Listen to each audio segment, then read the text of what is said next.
There's no easy way to talk about betrayal. It sneaks up on you, strikes hard, and leaves you wondering if everything you've known was a lie. For me, it started with a smile. My wife Emily's smile, to be precise. It was radiant, captivating, and every time she directed it at me, it felt like the universe was telling me I was the luckiest man alive. But lately, her smile had grown distant, almost mechanical, like she was wearing it for show rather than to connect with me. Emily and I had been married for 8 years. I thought we were a solid team, the kind of couple others admired. I'm Adam, 36 years old, a project manager in a competitive tech firm. I've always prided myself on being strong, composed, and resilient. Emily, 34, was the light in my life, an artist with a free spirit who could turn even mundane moments into magic. Together, we were the kind of pair people assumed had it all figured out. But in the months leading up to that day, small cracks had begun to form. Emily started spending more time at her art gallery, attending late-night events she hadn't before. She'd come home smelling of expensive wine and a cologne that didn't belong to me. When I asked about her nights, she'd give vague answers, always brushing off my concerns. At first, I chalked it up to stress or her needing more space. After all, I was busy too. My promotion at work had me putting in long hours, traveling frequently, and attending endless meetings. Maybe, I thought, I wasn't giving her enough attention. Maybe I was letting the job take too much of me. But one evening, everything changed. It was a Friday. Emily was out, working late again, and I was at home nursing a beer, half watching a rerun of a show we both used to love but hadn't watched together in ages. My phone buzzed with a notification. It was from our building's group chat, just routine neighborly updates. Except this time, someone had posted photos from the company gala held earlier that evening. My boss, Greg, a man I'd always respected but never liked, was in several of the shots, laughing, drinking, and holding court. But in the background of one photo, I saw something that made my stomach lurch. Emily. She was there, wearing the red dress I'd bought her for our anniversary last year. Her arm was casually draped over Greg's, her smile aimed up at him like he was the one who held her world together. It was a smile I hadn't seen directed at me in months. I told myself there had to be an explanation. Maybe she was networking for her gallery. Maybe she didn't mention it because she didn't want me to feel guilty for not being able to join her. But even as I tried to rationalize it, a knot of doubt began to form. I didn't sleep much that night. Emily came home after midnight, smelling of Greg's cologne. She kissed me on the cheek and mumbled something about being tired before heading straight to bed. I stayed on the couch, staring at the darkened screen of my TV, wondering what the hell was happening to my marriage. The next morning, I decided to confront her. But before I could say anything, she hit me with a surprise of her own. "I think we should take some time apart," she said over breakfast, her voice calm, almost rehearsed. It felt like the air had been sucked out of the room. "What?" I asked, stunned. "Where is this coming from?" "I just need to figure some things out," she said, avoiding my gaze. "It's not you, Adam. It's me. I've been feeling lost." Lost?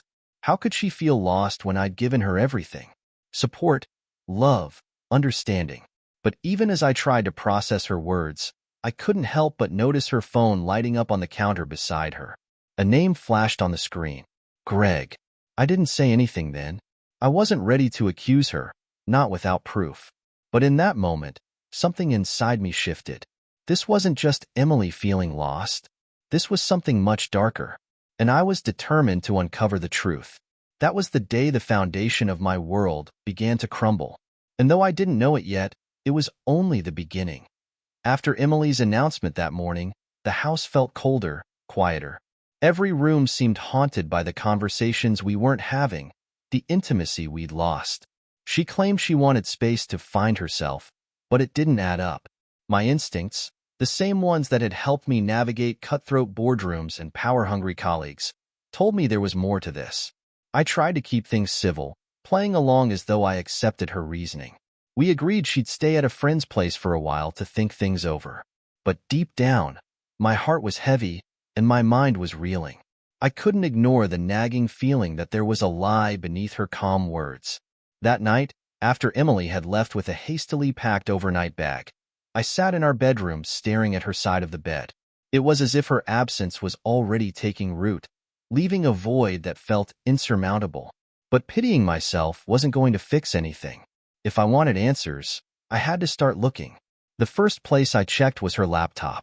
It was still on the desk in the corner of our room, almost mocking me with how easily accessible it was. My hands trembled as I opened it.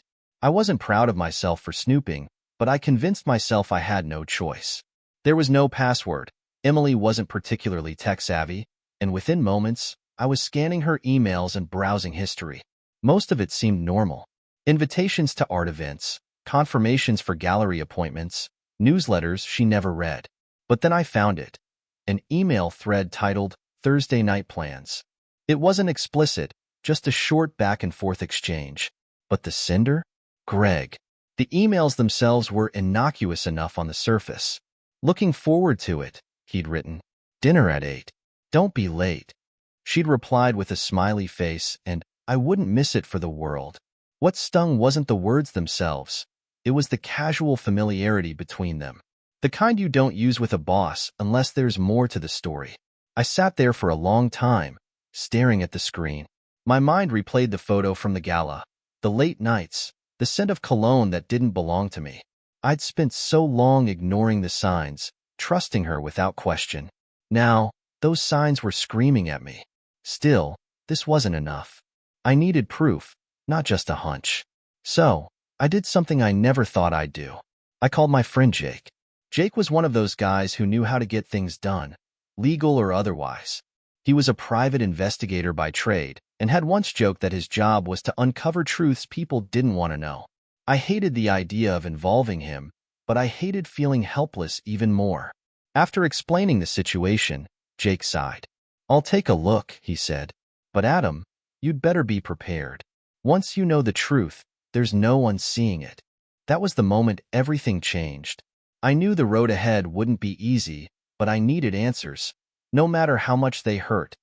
The following days passed in a blur of unease. Emily's absence was palpable. Every empty chair and untouched corner of our house seemed to scream her name. My rational side urged me to give her the space she'd requested, to respect her boundaries and avoid jumping to conclusions. But my gut told me something darker was unfolding. Jake called 2 days after our conversation. His voice was calm, professional, but carried an edge that made my chest tighten. I followed your wife last night, he began. She met Greg at an upscale bar downtown, the one by the marina. I gripped the phone tighter.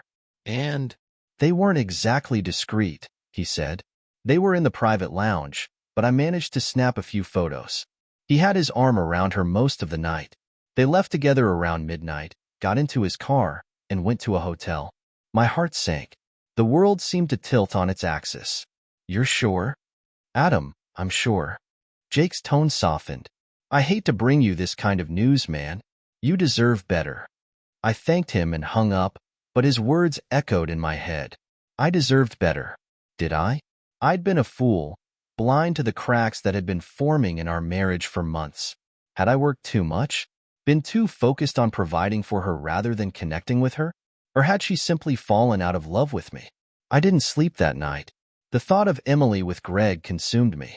My wife, the woman I'd built my life with, had not only betrayed me but had done so with my boss. It was a cruel irony. Greg, with his overconfident swagger and perpetual smirk, had always struck me as arrogant. But I'd never imagined he'd cross this line.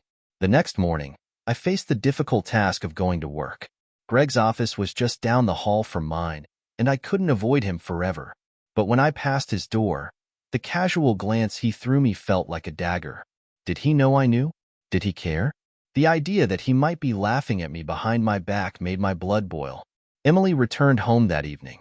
She was calm, her demeanor unchanged, as if she hadn't spent the past few nights with another man.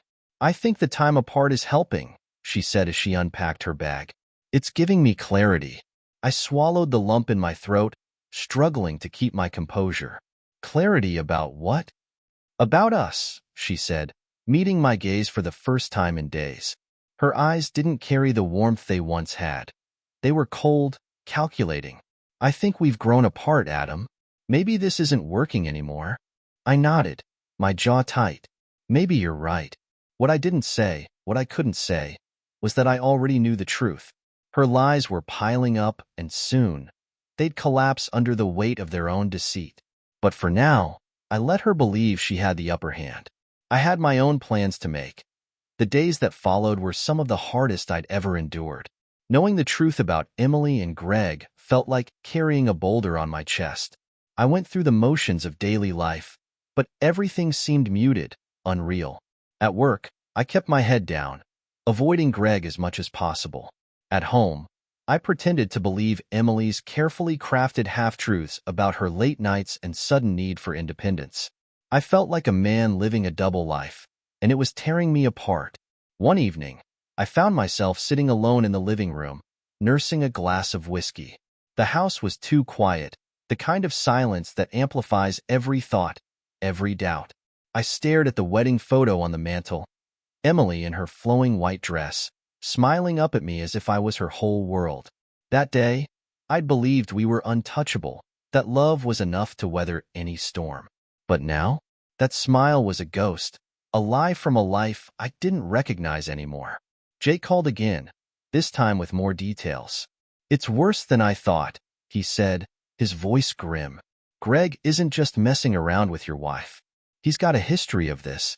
A few years back, he was caught in a similar situation with another colleague's spouse.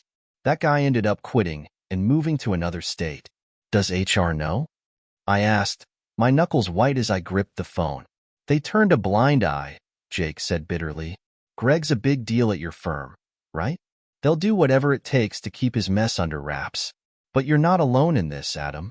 There are people who'd back you up if you decided to make a move."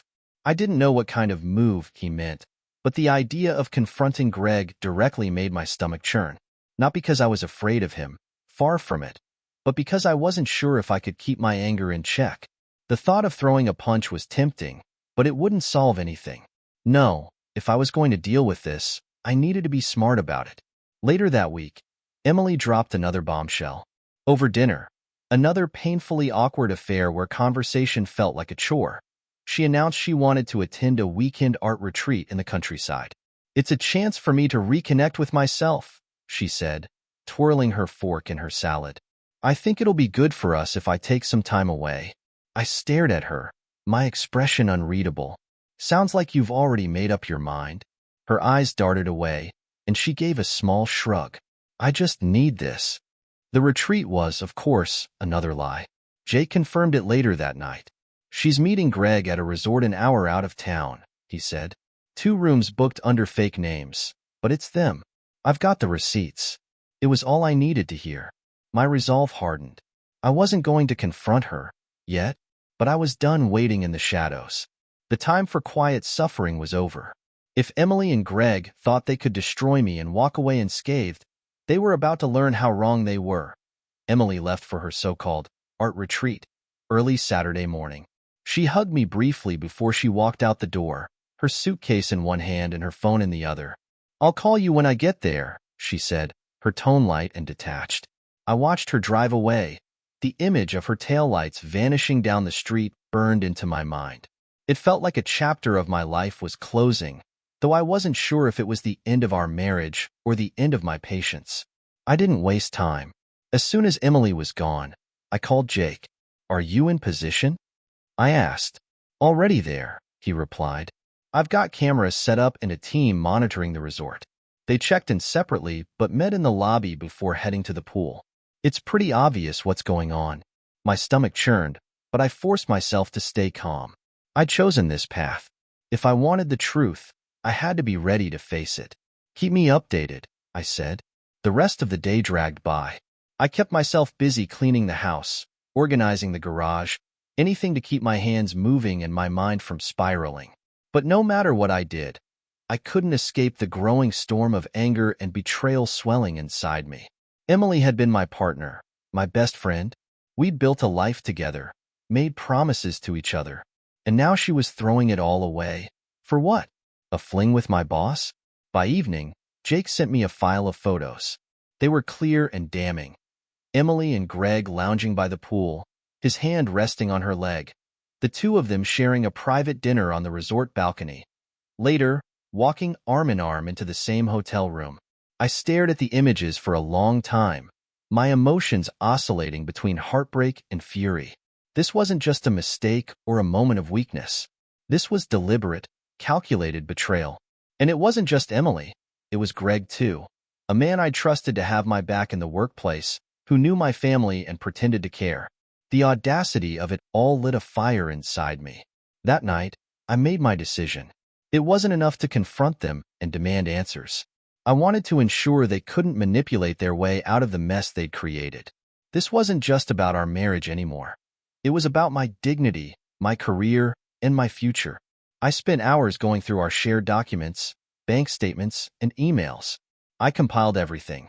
Evidence of Emily's infidelity, her late-night expenditures, even her correspondence with Greg. I called Jake again and asked for his help connecting with a divorce attorney. I need the best, I said. Someone who doesn't just win cases, they annihilate the opposition. You've got it, Jake assured me. But Adam, are you sure you're ready for this? Once you start, there's no going back. I thought about it for a moment. I pictured Emily and Greg laughing by the pool, their betrayal on full display. And I knew my answer. I'm ready. The week after Emily's art retreat was like walking through a minefield. She returned Sunday evening, looking radiant in a way that made me sick. Her demeanor was light, her smile almost smug, as though she'd found some clarity on her weekend away. I could barely meet her gaze. The photos Jake had sent still burned into my memory. You seem better, I said as she unpacked her suitcase. I feel better, she replied, her tone breezy. It was good to step away and focus on myself for a bit. I forced a smile and nodded. I wasn't ready to confront her, not yet. I needed to be strategic, careful. For now, I played the part of the supportive husband, but inside, I was a coiled spring, ready to snap. The next day, I met with the attorney Jake had recommended, a no-nonsense woman named Claire. Her office was sleek and efficient, much like the way she operated. As I laid out the details of my situation, she took meticulous notes, her expression cool and unreadable. When it comes to divorce cases involving infidelity, the evidence you've gathered will give us a significant advantage, she said, her voice calm but firm. Especially since your wife's affair is with someone in your workplace. That adds layers of workplace misconduct that we can leverage. What does that mean for me? I asked. It means you're in a strong position to protect your assets, she replied.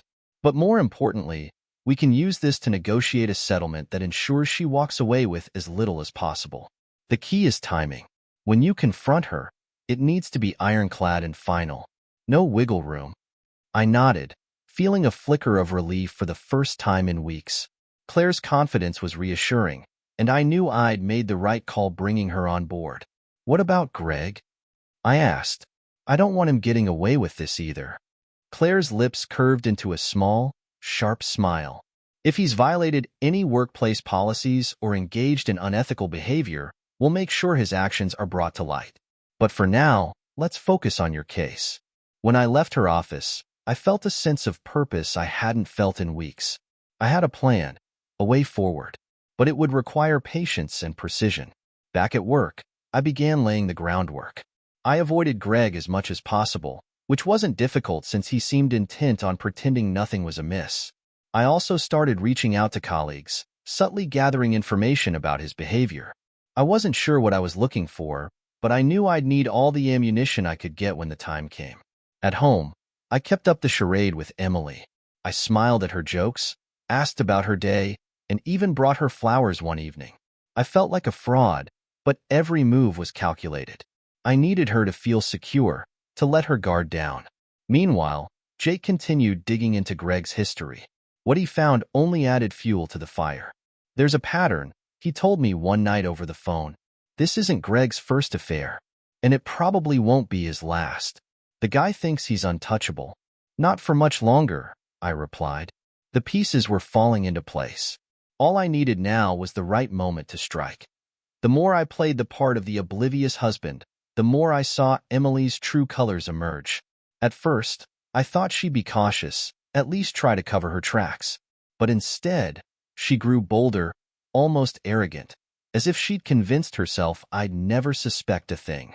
One evening, we were sitting in the living room, the TV droning on in the background. Emily was scrolling through her phone, her lips curving into small, private smiles. I knew she wasn't reading emails or browsing social media. Those weren't the kind of smiles she used for anyone but him. "Who's making you smile like that?" I asked casually, my voice light. Her fingers froze for a moment before she quickly composed herself. "Oh, just a funny meme Monica sent me." Monica. She always used Monica as her cover, the ever-convenient scapegoat for late nights, sudden errands, and now, suspicious texts. I felt a flicker of anger but kept my face neutral. This wasn't the time to tip my hand. Instead, I pressed gently. "You've been texting her a lot lately. Everything okay with her?" Emily shrugged. "Yeah, she's just going through some stuff. You know how she is." I nodded, letting the subject drop, but inside, the knot of betrayal tightened. Every lie she told, every excuse she made, only fueled my resolve. She was underestimating me, and that was her biggest mistake. The next morning, I got an email from Jake with the latest findings. "Caught them at a different spot last night," he'd written, attaching a set of photos. This time, Emily and Greg were at a quiet corner booth in a downtown restaurant, their heads close together as they shared a bottle of wine. But the kicker wasn't the photos. It was the audio recording Jake had captured. Greg was speaking in his usual smug tone, bragging about his ability to keep things quiet. "She doesn't suspect a thing," Greg said, laughing. "Her husband's too busy playing house to notice what's going on right under his nose." Emily's voice followed, soft but unmistakable. "I feel bad sometimes, but it's not like he's the same guy I married. He's so predictable." The words cut deeper than I'd anticipated. Predictable. Boring. It wasn't enough for her to betray me. She had to rewrite the story of our marriage in her mind to justify it. She was erasing everything we'd built together, painting me as a shadow of the man I was. I closed the email and stared out the window, my chest tight. The plan I'd been carefully constructing was no longer just about protecting myself. It was about reclaiming my dignity. I wouldn't let Emily or Greg rewrite this narrative. That evening, Emily floated into the house like nothing was wrong. She kissed me on the cheek and told me she was meeting Monica for drinks later. I smiled and nodded, as if I believed her. But when she left, I wasn't sitting idle. Instead, I opened a hidden file on my laptop, the growing arsenal of evidence that would soon dismantle everything she thought she had. The mask she wore was slipping, and soon, it would fall completely. I spent the next few days refining every detail of my plan. Confronting Emily outright wasn't enough. Not yet. I wanted the fallout to be precise, calculated, and undeniable. This wasn't just about protecting myself anymore. It was about making sure neither she nor Greg could escape the consequences of what they'd done. Claire, my attorney, called me one morning. "We've compiled everything we need," she said. "If you're ready to move forward, I can have the divorce filing submitted by the end of the week." I paused, staring out the window of my office. The thought of officially ending my marriage felt like a weight pressing on my chest. But after everything I'd learned, the betrayal I'd endured, I knew there was no coming back from this. "Do it," I said firmly. "Good," Claire replied. "And don't worry, we'll make sure this goes exactly the way you want it to." With that decision made, I turned my attention to Greg.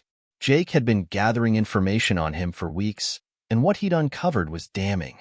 Greg had a history of workplace affairs, which he'd carefully covered up with the help of HR.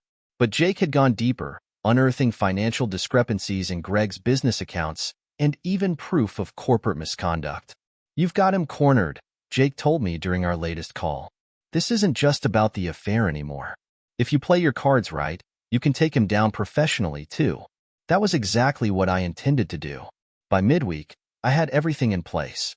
The divorce papers were ready to be served, and the evidence of Greg's misconduct was prepared for submission to the board of directors at our company. But the piece de resistance was the file I'd compiled for Emily, a comprehensive record of her lies, her movements, and her affair with Greg. I wasn't just going to confront her. I was going to show her every moment she tried to deceive me, every lie she thought I'd believed. On Thursday evening, Emily came home late. She was wearing a dress I hadn't seen before, her hair and makeup done in a way that was too polished for drinks with Monica. She greeted me with a breezy smile, completely unaware of what was coming. "Busy day?" I asked casually, handing her a glass of wine. "Yeah," she said, settling onto the couch. "Work's been crazy lately." "Really?" I replied, my voice calm but laced with steel. "Because Jake told me you were at the Bellevue Hotel with Greg again." Her glass froze halfway to her lips, her face going pale. "What are you talking about?" I set the stack of evidence on the coffee table between us. Photos, audio transcripts, bank records, everything. "This," I said, gesturing to the pile, "is what I'm talking about." Emily stared at the stack as if it were a bomb about to detonate. She opened her mouth to speak, but no words came out. "You thought I didn't know," I said, my voice quiet but firm. "But I've known everything. And now, so will everyone else." Her mask had finally shattered. And this was only the beginning. The silence stretched between us, heavy and suffocating. Emily's hand trembled as she set her wine glass down on the coffee table, her eyes darting from the stack of evidence to my face. "Adam," she began, her voice shaking, "it's not what you think." "Don't," I interrupted, my tone cutting and deliberate. "Don't insult me by trying to deny it. Every lie, every excuse, every betrayal. It's all here. I have the receipts, Emily." Literally. Her mouth opened and closed, searching for words that didn't exist. The composed, confident woman I'd married. The one who had calmly dismissed my concerns and crafted story after story to cover her tracks, was unraveling before my eyes. "How long?"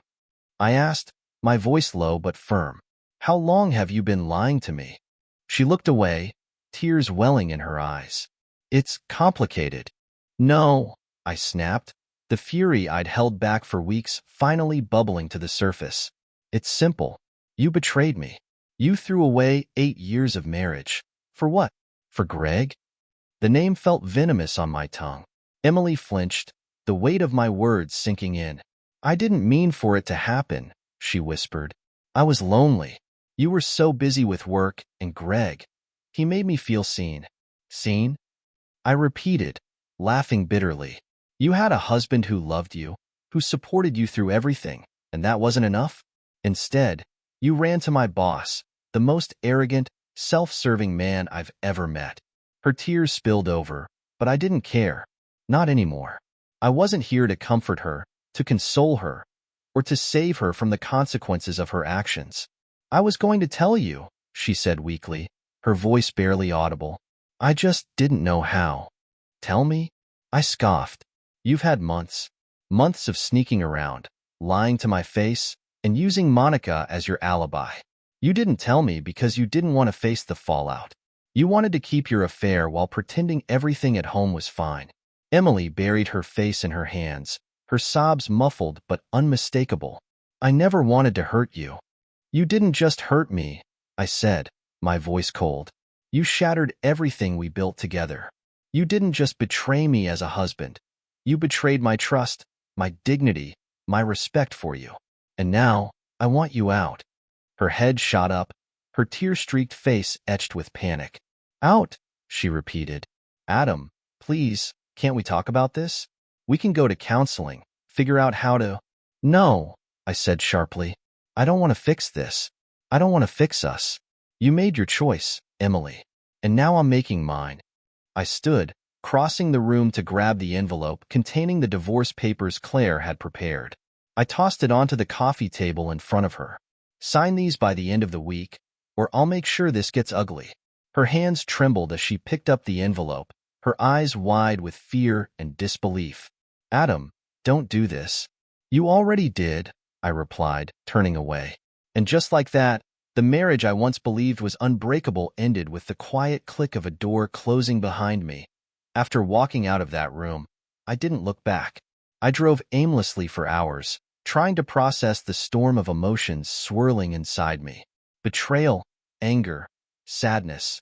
It all came in waves, crashing over me until I was numb. Eventually, I parked by the lake where Emily and I used to picnic when we were newlyweds. Sitting there in the cold night air, I let the memories wash over me, not to mourn what we'd lost, but to accept that it was gone. The next morning, Emily's desperation became clear. She called me incessantly, leaving voicemail after voicemail.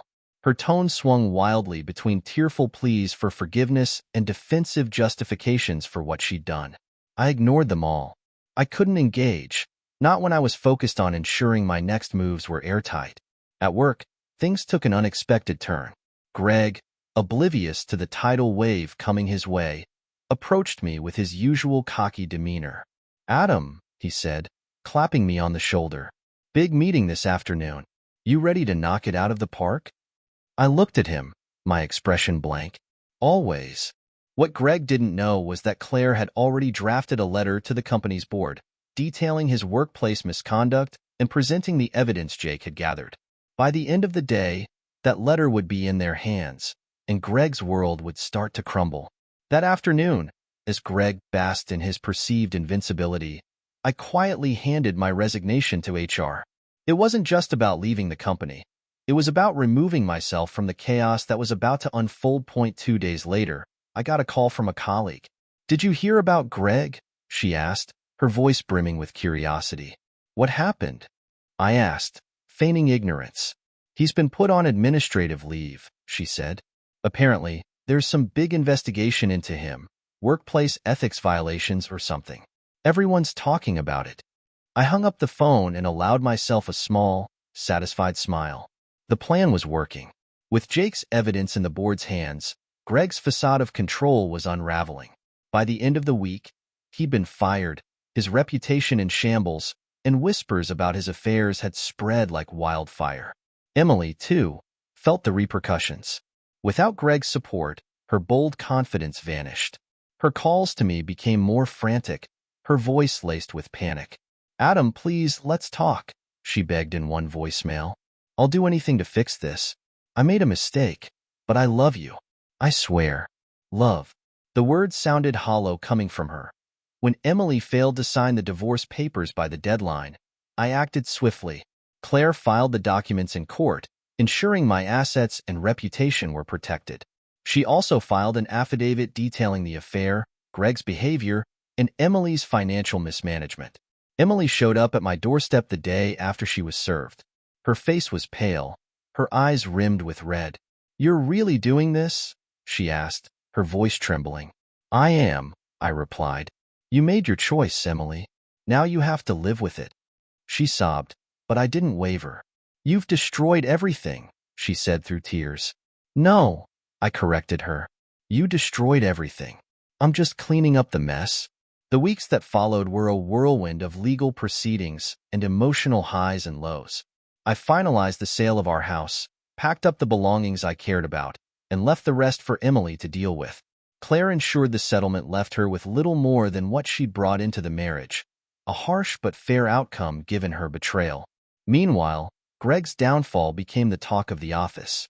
His affairs, embezzlement, and unethical conduct were splashed across company emails and whispered in every corner. The last I heard, his wife had filed for divorce, and he was facing a lawsuit from the company. He'd underestimated me, just like Emily had, and now he was paying the price. Months later, my life had transformed. I found a new job at a smaller firm, one that valued my integrity and skills. I'd started seeing someone, a woman named Rachel who understood the importance of trust and communication. It was early days, but for the first time in years, I felt like I could breathe again.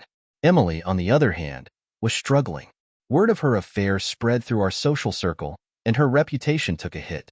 Friends distanced themselves, and her once busy art gallery saw a decline in visitors. Greg's promises of a glamorous life together had evaporated. Leaving her alone to pick up the pieces. One evening, I received a letter in the mail. It was from Emily. Her handwriting was shaky, her words apologetic. She begged for forgiveness, admitting that she'd let her insecurities and selfishness destroy our marriage. "I wish I could go back and undo everything," she wrote, "but I know it's too late. I just hope someday you'll remember the good times." I folded the letter and placed it in a drawer. I didn't hate Emily. I didn't have the energy for hatred anymore. But forgiveness wasn't something I could offer her. She'd made her choices, and I'd made mine. Standing on the balcony of my new apartment, I looked out over the city, feeling a sense of peace I hadn't known in years. My life wasn't perfect, but it was mine again, and that was enough.